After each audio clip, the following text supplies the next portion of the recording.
নেতার দিকে তাকাইয়া দেখ, রাজনীতি নেতারা তারাও ধর্ম যার যার উৎসব সবার, ওরা এমন ভাবে স্লোগান দেয়, বিভিন্ন ফেস্টুন লাগায়, কিন্তু দেখবেন না রমজানের ঈদে আর কোরবানির ঈদে এমন আহ্বান দিতে।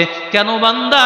কারণ যারা হিন্দুরা আমাদের কোরবানির গোশত খাবে না, কারণ ওরা গরুকে তাদের মা বলে ডাকে।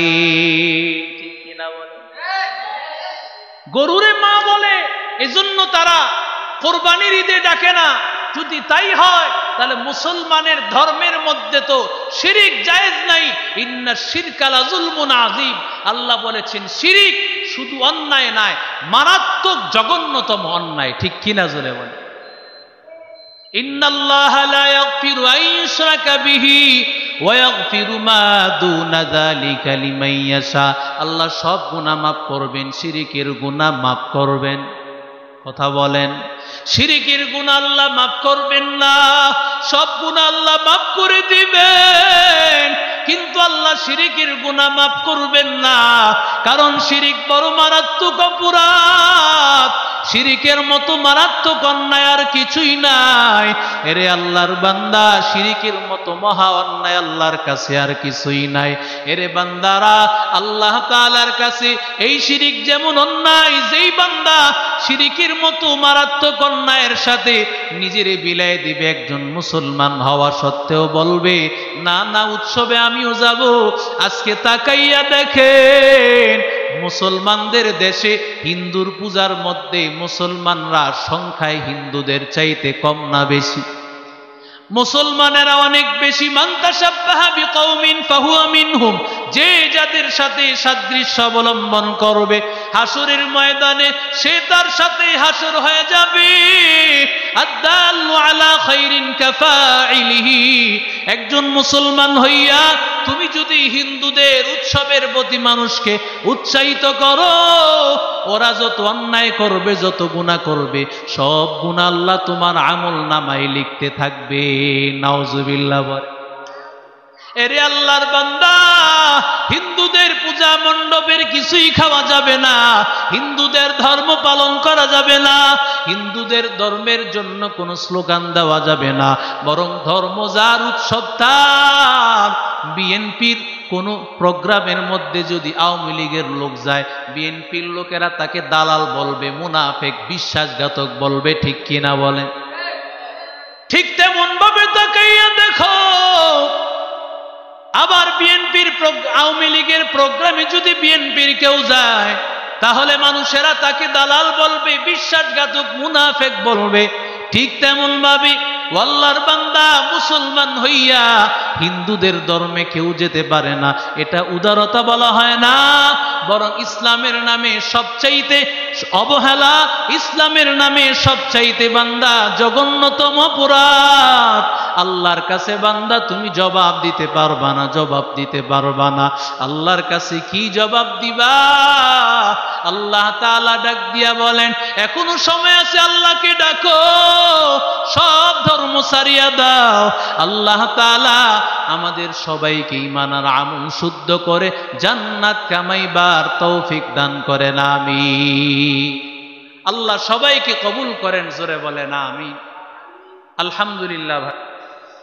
সযুগ নতুন সনাতন মানে এটা নতুন একটা ধর্ম। কি ধর্ম এটা? নতুন একটা ধর্ম। এই ধর্ম কোনো পুরাতন ধর্ম নয়, কারণ সবচাইতে পুরাতন ধর্ম হলো ইসলাম, যেটা আল্লাহ তাআলা পৃথিবী সৃষ্টির আগ থেকে আল্লাহ করে দিয়েছেন। সুবহানাল্লাহ। কারণ আল্লাহ বলেন নাই হিন্দু ধর্ম আল্লাহর কাছে বড় দামি, আল্লাহ বলেন নাই খ্রিস্টান ধর্ম আল্লাহর কাছে দামি, আল্লাহ বলেন না ইহুদি ধর্ম আল্লাহর কাছে একমাত্র ধর্ম। আল্লাহ ডাক দিয়া বলেন একমাত্র ধর্ম হলো ইসলাম, আমার কাছে একমাত্র ধর্ম। ইসলাম ছাড়া যত ধর্ম আছে কোন ধর্মের লাভ নাই।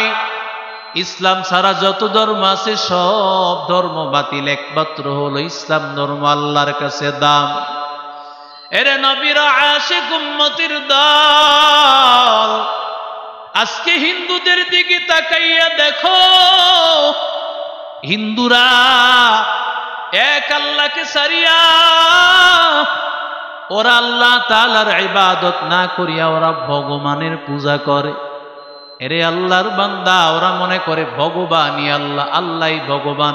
ওরে বান্দা, না না, ভগবান এক জিনিস, আল্লাহ হলেন আর এক জিনিস।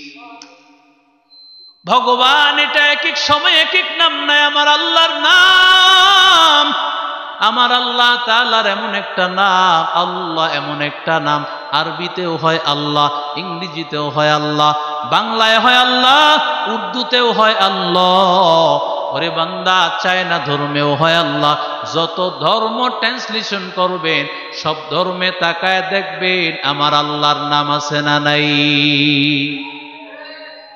কিন্তু ভগবানের নাম, যেই ভগবানের পূজা তোমরা করো, ওই ভগবান তো তোমাদের আসল আল্লাহ না, ওই ভগবান তো তোমাদের বানানো খোদা। আল্লাহ তাআলা এমন আল্লাহ নন যাকে মানুষ বানাইছে। আল্লাহ তাআলা তো হলেন এমন আল্লাহ যাকে কেউ বানাইতে পারে না, বরং যিনি সবাইকে বানাইছেন, যাকে কেউ খাবার দিতে পারে না, বরং সারা দুনিয়ার মানুষকে তিনি খাবার দেন। ঠিক কিনা বলে? ভগবানের সামনে খাবার রেখে যায়, আল্লাহর বান্দা ডাক দিয়া বলে, রে ভাই, যারা ওই পূজা মণ্ডপের, যারা সেখানে মন্দিরের দায়িত্বে ছিল, ওরা খাবারগুলো এখান থেকে সাইড করে দিয়েছে। এবার জিজ্ঞাসা করলো, খাবারগুলো কেন সরায় ফেলছেন? বলে, এই মূর্তিগুলো তো খাবার খেতে পারে না। আমাকে একটু বলেন তো, যারা কথা বলতে পারে না, খাবারও খেতে পারে না, এমনকি তাদের সামনে থেকে খাবার ছিনায় নিলে কিছুই বলতে পারে না, ওরে আল্লাহর বান্দা, সে কি কোনোদিন খোদা হতে পারে নাকি?